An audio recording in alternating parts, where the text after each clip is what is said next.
अफगानिस्तान के काबुल ब्लास्ट के बाद पहली बार TV9 भारतवर्ष पर तालिबान की प्रतिक्रिया सामने आई है। TV9 भारतवर्ष के इस इंटरव्यू में तालिबान के प्रवक्ता सुहेल शाहीन ने कई मुद्दों पर खुलकर बात की है। हम आपको ये इंटरव्यू पूरा दिखाने जा रहे हैं, जिसमें तालिबान प्रवक्ता सुहेल शाहीन ने क्या कुछ कहा है वो आपको सुनने को मिलेगा।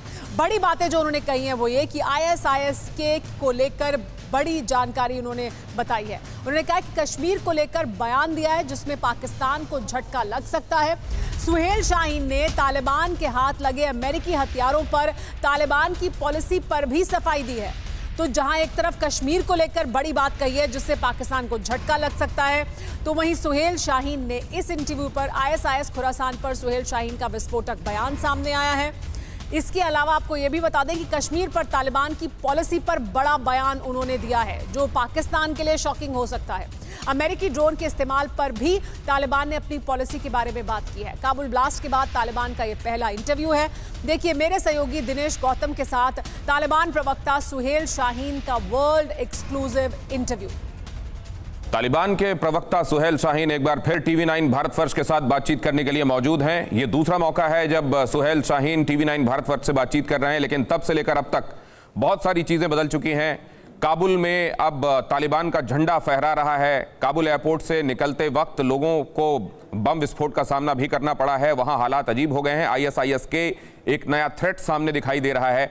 बहुत सारे डायनेमिक्स अब बदले हुए हैं। सुहेल शाहीन हमारे साथ मौजूद हैं। सुहेल शाहीन, सबसे पहले तो शुक्रिया, आपने एक बार फिर से वक्त निकाला TV9 भारतवर्ष से बातचीत करने के लिए।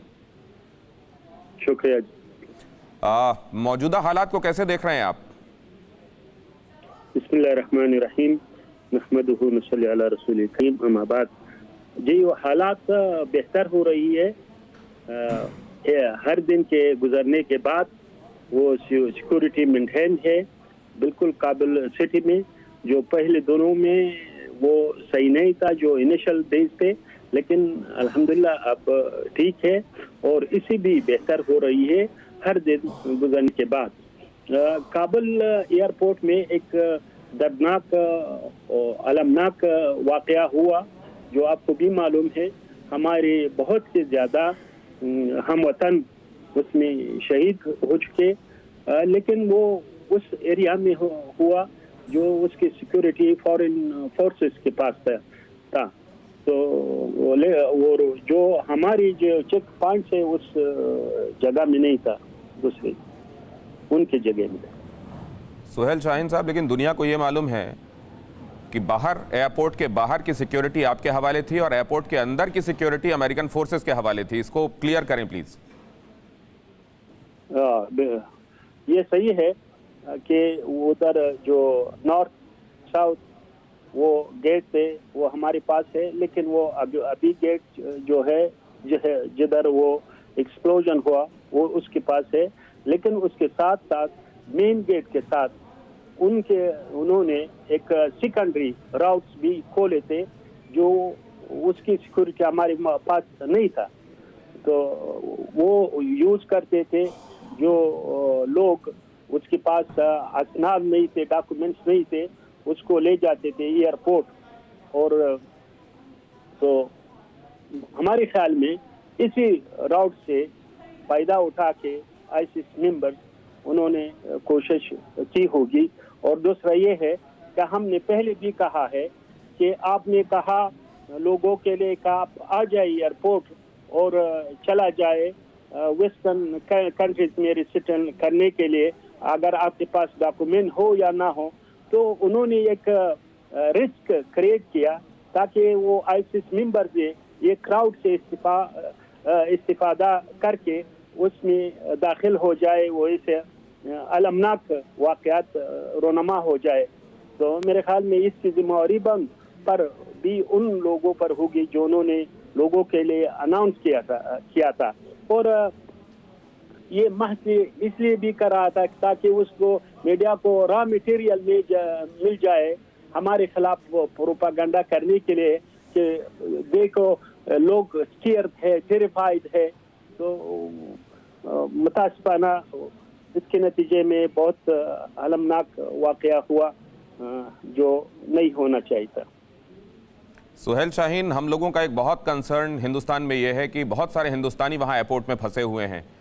क्या आप अश्योर कर सकते हैं उनकी सलामती के साथ वो हिंदुस्तान पहुंचेंगे, या अगर अफगानिस्तान में है तो सलामत रहेंगे?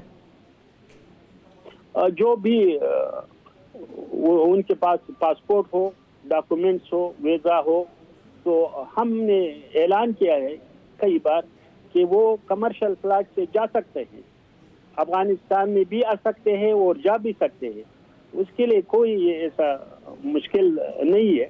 लेकिन हजारों की तादाद में 40-50 हज़ार लोग एयरपोर्ट में उधर इकट्ठे हो जाए, एक कंजेशन बने लोगों के, और उसके पास डॉक्यूमेंट्स भी ना हो, आइडेंटिफाई भी ना हो कि ये कौन है कौन नहीं है, तो इसको एक सिक्योरिटी और लॉ एंड ऑर्डर का, लेकिन वहाँ पे ये हम भी वो मेरे ख्याल के लिए अच्छा नहीं है। राइट। लेकिन सुहेल शाहीन, आप ये भी मानेंगे कि जिस तरह की अफरा तफरी वहाँ मची हुई है, बहुत सारे लोग तो अपनी चीज़ें न जाने उनकी कहाँ छूट गई होंगी, भागा दौड़ी में, अफरा तफरी में कहीं रह गई होंगी। ऐसे लोगों को आइडेंटिफाई कैसे करेंगे आपकी जेन्युइन कौन है? दूसरे में आपसे ये जानना चाहता हूँ, अमेरिका से आपकी बात चल रही है क्या, खासतौर से 31 की डेडलाइन को लेकर?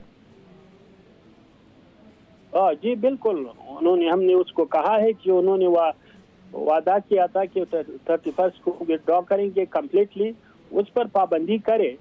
और ये हमने बताया है, क्योंकि पहले भी उन्होंने एक बार खिलाफ वर्जी की है, तो ये दूसरी बार है वो खिलाफ वर्जी न करे, अपने विड्रॉ करे कम्प्लीटली। लेकिन अगर वो चाहते हैं कि अफगानिस्तान के साथ रिलेशन रखे, अफगानिस्तान की तामीर नाव में और पॉजिटिव रिलेशन रखे हमारे साथ, तो हम उसको खुशामदीद कहते हैं। वो एक दूसरी एक फेज होगा, जो वो रिकंस्ट्रक्शन होगा, वो डिस्ट्रक्शन का नहीं होगा जो पहले 20 साल में था।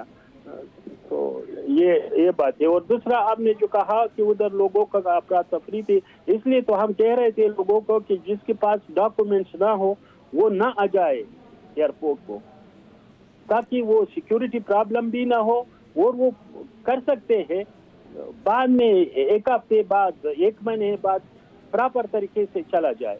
सुहेल शाहीन, वहां पर जो इंटरमिटेंट फायरिंग हो रही है, कहा जा रहा है तालिबान के लोग भी फायरिंग कर रहे हैं एयरपोर्ट में, वो फायरिंग क्यों की जा रही है? नहीं, कभी कभार ऐसा होता है कि हवा में वो फायरिंग करते हैं ताकि लोगों को डिस्पर्स करे, उसके लिए, क्योंकि उधर बहुत सी आवृत्ति भी है, वो भी है, तो हमारी जो सिक्योरिटी गार्ड्स है उधर, वो तो किसी को टच नहीं करते, तो इसलिए फायरिंग करते हैं ताकि वो चला जाए, उधर हुजूम न जाए, और फिर ये ना हो ताकि उसके बीच में फिर एक आईसिस या दूसरे जो स्पाइलर्स है वो दाखिल हो जाए, और फिर एक दूसरा ऐसा अलमनाक वाकया न हो जाए। दूसरे, ये एक इक्वेशन समझ में नहीं आ रहा है दुनिया को, क्योंकि ISIS के जिसने इतना बड़ा ब्लास्ट अंजाम दिया, इतने सारे बेकसूर लोगों को मौत के घाट उतारा, वो पनपा पला बढ़ा हुआ पाकिस्तान का बड़ा किया हुआ है।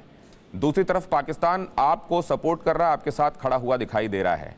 एक्चुअली पाकिस्तान का रोल क्या है, वो किसकी तरफ है, किसके साथ है? एक तो मैं आपको बताऊं कि आप ये जो नैरेटिव बनाया है पाकिस्तान सपोर्ट कर रहा है, इसको छोड़ दे, बिल्कुल छोड़ दे, इसका कोई हकीकत भी नहीं, नतीजा भी नहीं है। दूसरा ये है कि हमने उधर ये जो काबल इदारे ने, एडमिनिस्ट्रेशन ने, अशरफ गनी जो सरबराह था काबल इदारे के, जो उन्होंने क्यों अबंडन किया, प्रेसिडेंट को अबंडन किया, सब ऑफिसर्स को अबंडन किया, जो मिलिट्री आउटपोर्ट थे उसको अबंडन किया, उसके नतीजे में जो ISIS के मेंबर थे वो जेल में थे, वो सब रिहा हो चुके। हम चाहते थे उसको बातचीत के लिए मुंतजर थे, उससे राबिता कि वो पीसफुल ट्रांसफर करे, ताकि ये सब चीज हमारी सिक्योरिटी फोर्सेस के चार्ज में आ जाए, और कोई भी ऐसा लॉ और ऑर्डर का सिचुएशन म्यान में ना आ जाए, वजूद में ना आ जाए। लेकिन उन्होंने ऐसा छोड़ दिया सबको, तो इसके नतीजे में ये प्रिजनर भी रिहा हो गए, और प्लंडरिंग भी वाक़े हुए, और बहुत सी मुश्किलात सामने आए। फिर हमारी फोर्सेस आए, बीच में एंटर हुए दाखिल से काबुल सिटी में और ये सिचुएशन को दोबारा कंट्रोल किया।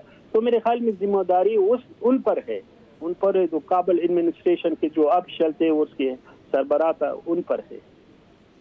ISIS-K को लेकर बहुत सारी बातें हो रही हैं, एक बड़ा थ्रेट माना जा रहा है, ये वर्ल्ड ओवर कई जगहों पर ये थ्रेट हो सकती है, इंक्लूडिंग इंडिया।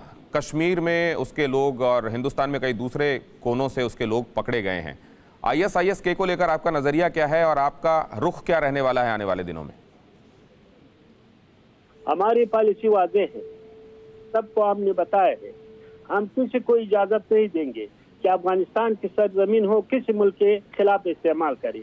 ये क्लियर पॉलिसी है, हमने वाज़ेह तौर पर कहा भी है और कई टीवी स्टेशन और मीडिया आउटलेट्स के जरिए कहा है और अभी फिर भी कह रहा हूँ।